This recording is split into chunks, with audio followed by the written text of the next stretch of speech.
We are out here harvesting some fireweed today. We're going to be making a borage and fireweed jelly, and we're also making elderberry syrup. So we have to head to the back of the property to get some elderberries and into the garden to get borage. We have plenty of borage to pick from. A lot of them have already set their flowers and they're still going. And I'm actually going after the leaves primarily. I will be taking some of these flowers and flower buds. But the leaves are what have a lot of the flavor.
All right, so we are back in the kitchen and I'm going to get started with our fireweed and borage jelly. As you may know, fireweed grows pretty well throughout Alaska, and we have only been trying it with teas, but I am really excited to make it in a jelly. I'm pretty sure that's like a classic recipe here. So we decided that pairing it with borage, which we have plentiful of in the garden, would be kind of a cool switch up on that recipe. So these are the fireweed flowers, and they work their way up from the bottom all the way to the top. And what I like to do is just break off the top for teas. And I'm going to dry those out. And then these are what we're after for our jelly. We want to run our finger along that stem, and then we're just going to be putting those blossoms aside. Another part of the plant that is good for tea is these leaves. So I have been breaking these off near the top of the stem of the plants, and then I just air dry them for teas later in the winter. So we have to do this whole bowl. I'm going to get this all taken apart, including the borage, and same thing, we are going to be using leaves and blossoms from the borage. So we have this process now, and I think we have about 4 cups of the fireweed and 4 cups of the borage. I'm going to put them in a pot and get this to a boil. We're going to boil this down for maybe 5 or 10 minutes until we get a liquid that comes out of them.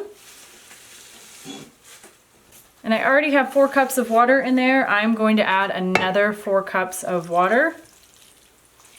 So equal ratio of flowers to water. And we're going to get these on the stove. While the flowers are boiling, I'm going to go over some of the ingredients that you need for this recipe if you're interested in making it on your own. First off, as a disclaimer, I haven't made this recipe before, and this is the way we typically make jellies or jams. So I just want you to know that ahead of time, but I do think that it will work if you're interested in trying it. We started with 8 cups of flowers and leaves, and then we combined that with 8 cups of water. We're going to be straining that and taking the 8 cups of the liquid.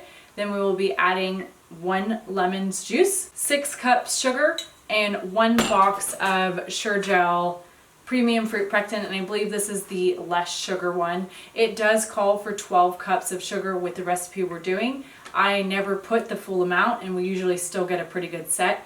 So I'm only using 6 cups, as I mentioned before. So this is starting to come to a boil now. Probably gonna let that go for another 5 minutes. I went ahead and turned the pot going that we had off, and I'm going to let this cool prior to straining it. You can see that liquid in there has turned a different color. So that is a good indication that everything has been steeped out of there. I have a bowl set up here with a strainer and some muslin cloth. We're going to be pouring our liquid into there.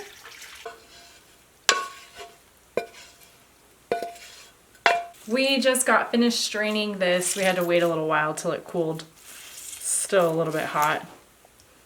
I'm gonna get this out of here. I'm gonna put the lemons in now, or lemon. This was a very ripe one. If I had to guesstimate, I would say it's probably close to a 1/4 cup of liquid. We're gonna get this back over to the saucepan. Actually kind of a nice color. It looks like a dark wine or something. Per the instructions of the pectin we are using, we are adding a 1/4 cup sugar now, and then we're going to be adding the full packet of pectin. And we're going to go ahead and light the igniter and bring this to a boil, and then we'll be adding the remaining sugar in. So now that we've got this boiling, I'm going to add this sugar in. And then we want this to come back up to a boil once that sugar is dissolved for 1 minute exactly. We are working on cutting down our consumption of sugar. In fact, we are trying to switch over our sugar to honey, and that is why we have bees. So that is going to take a little while because the bees have to get established first before we can actually take honey from them. But that's our goal, is just to replace everything with honey. That's what we've been working on the last few years. It was a little bit easier and more affordable for us to source local honey in Oregon than it is here in Alaska. Our timer's on. We are at a full rolling boil right here. At this point, you'd want to already have your jars prepared, which we do. We have them over here on our table. Went ahead and turned that off, and we are going to bring it over here where our jars are already ready. Go ahead and get these ladled in. Ooh, it's a way pretty color. It looks darker in the pot, and it's quite a bit lighter, and we need about a 1/4 inch headspace. So with this recipe, we made close to 9 half-pint jars, and Eric and I are always in the habit of wiping the rims with vinegar. It just cleans off any sort of jelly or salt or sugar, anything like that, that could be a cause of failure when you're canning. So you can't see it, but that pectin has already started setting up, and it is thick. So I'm really excited about that, and that just goes to show that you can use less sugar than those boxes call for.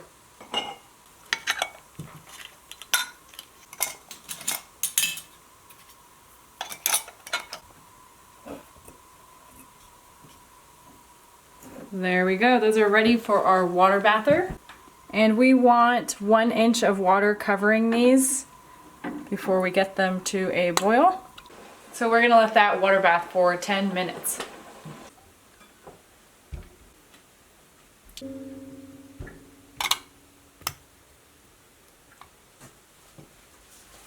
All right, so it is the next day. We ended up taking a break last night because it got pretty late. We're gonna pick back up with the elderberry syrup today, this morning, and the jelly turned out really good. It's a nice color, and it also is pretty set.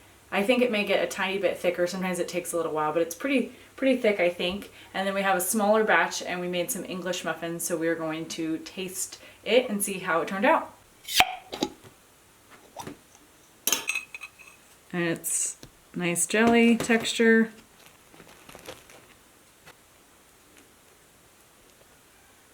So we went ahead and tried it, and it is super delicious. It actually tastes lemony with like a hint of fruity, not typical of, you know, jams and jellies that you make out of fruits or berries, but a little more flowery. It's a really, really nice light jelly. I actually really like it. And when we first strained that liquid, we were a little concerned because the borage made the liquid smell like artichoke. So we didn't know quite how it was gonna turn out, but it did.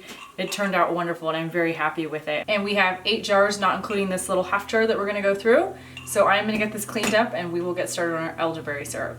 These are our elderberries. Eric went ahead and cleaned these this morning. He got them off the stems and we rinsed them. And we just rinsed them just because, but we are going to be straining these, so you don't theoretically have to rinse them. I'm going to get them in some water first to go ahead and boil down. I think I have about 8 cups. I measured it out. And we're going to be adding about the same amount of water. So 8 cups of water to 8 cups of red elderberries. So I'm adding in our water. Now we're from Oregon where there are blue elderberries. That's what we are more familiar with. Red elderberries can be found here. And with red elderberries, there's a little more controversy about eating them. They are safe cooked. There's some indication that you shouldn't be eating stems, leaves, bark, anything like that, or even maybe even the berries raw. So we are cooking them, and we're gonna be making a syrup. And it's not gonna be the traditional elderberry syrup that's for flus. We're gonna be turning it more into almost like a dessert syrup. So we're just gonna be adding a teeny bit of sugar to it, and then we will be canning it for this winter. It can be used for pancake syrups. We can put it in muffins, things like that. As this starts to heat up, I'm going to get in here with our potato masher and break those berries down. We're probably gonna let it go for at least 20 minutes. I haven't done this before, so I'm not quite sure how long I wanna let it boil for. All right, so we finished up boiling our elderberries. I think we let them go for about half an hour, and I'm gonna strain them now, and then I'll have to let this cool before I try to squeeze out any of that remaining liquid. So we went ahead and strained a little bit more out of the elderberries. They're looking pretty messy right now, and that's what liquid we were left with. I'm gonna go ahead and put this back in our pot. And I'm guessing that's a little under 8 cups of liquid. I'm gonna add just 1 cup of sugar. And I'm gonna go ahead and bring this to a boil. And what we want to do is let this reduce down till it gets a little bit thicker. Should probably take 10 or 15 minutes once we have it simmering. Once that's done, we're gonna get it in the jars and water bath these for 10 minutes as well in half pint size jars. So this is the consistency that we ended up with. It's a little bit thicker. I'm gonna get it put in to these jars here. I think we'll make maybe 4 or 5, I'm not quite sure. Okay, we're just gonna wipe those down with vinegar. And it only made 4, so it's not that much at all. I'll have to harvest a lot more if we want more of these cans, which I think that we will, because it actually was really, really tasty. I really liked it. It was pretty tart, but it was nice and, you know, mildly sweet with the sugar we added. And I'm just gonna put these in our pressure canner and get that boiling, and then we will process those for 10 minutes. All right, so these have been processed for that 10 minutes, and I'm going to take the rims off. We always store our cans without the rims. You usually want to wait 24 hours to check the seals, but I'm pretty sure these sealed all the way, so I'm not worried about it. So if you have been following us, you know that we are working hard to get this root cellar that we just built filled up.